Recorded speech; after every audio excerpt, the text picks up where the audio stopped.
Hey guys, welcome back to another vlog. Today I wanted to talk about self-censorship, being a guest in another country, and life abroad in general, so please stick around.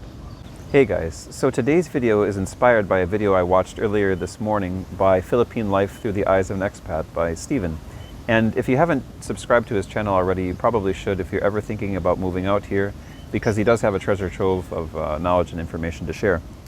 And that said, watching his video basically reminded me of the concept of self-censorship and how I self-censor all the time, and I have been for quite a few years.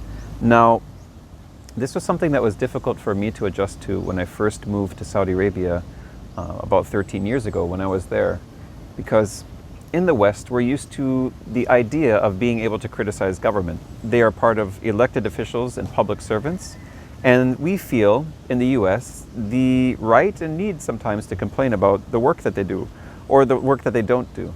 So that said, we come from a very complaint-friendly kind of culture.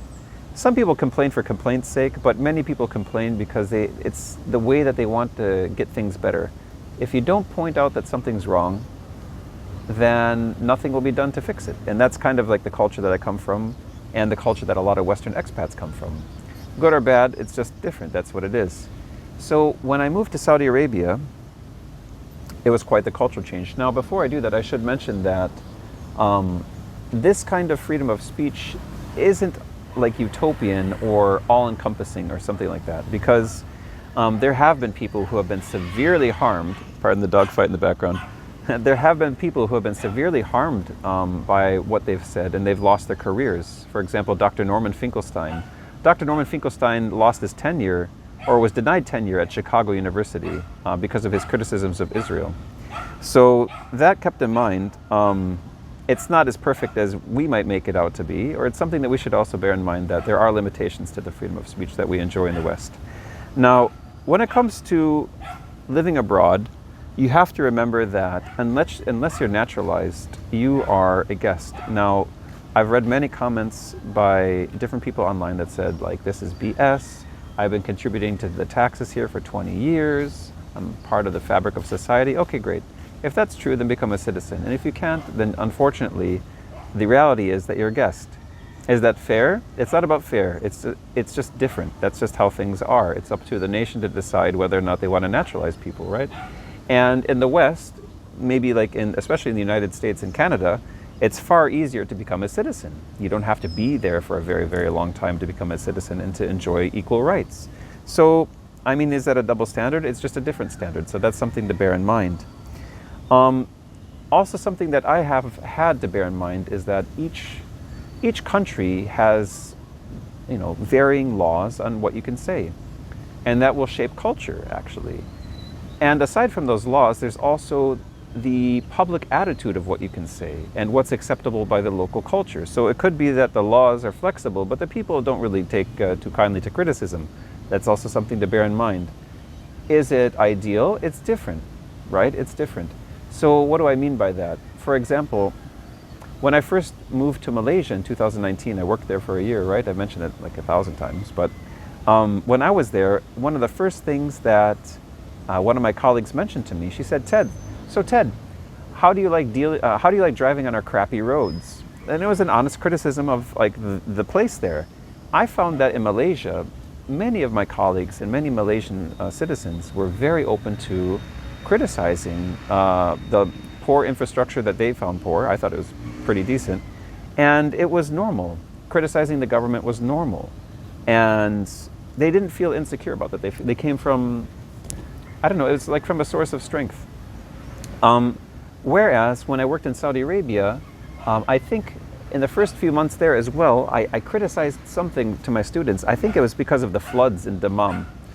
And because of the floods in Dammam, I was surprised, given that there's flooding in this country, and this country is oil rich, right?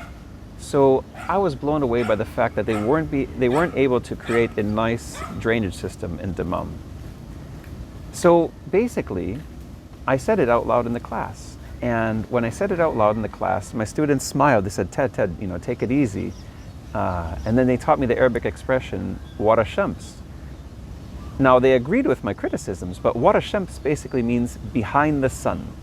And that's where you'll go if you criticize too strongly or too heavily anything in Saudi Arabia. You'll be taken behind the sun. And it's not a place that you want to be. Taken behind the sun basically means that you'll be held indefinitely in jail, and with the possibility of like no communication to any of your family members, with no rules on the books about how long you'll be held or what law you may have broken or not broken. So there, from that point on, I began to self-censor. I became someone who kind of holds back in terms of criticizing things. Even if you see my posts on social media, I can start to criticize heavily and then I have to like rein myself in. This can be about anything, inside the country or outside of the country. So it's something that I think all of expats have to bear in mind when they make the choice to live abroad. If it's really part of your culture to be critical, then you may actually have a kind of a hard time when you're living abroad, unless you live in a country that's maybe similar to the West.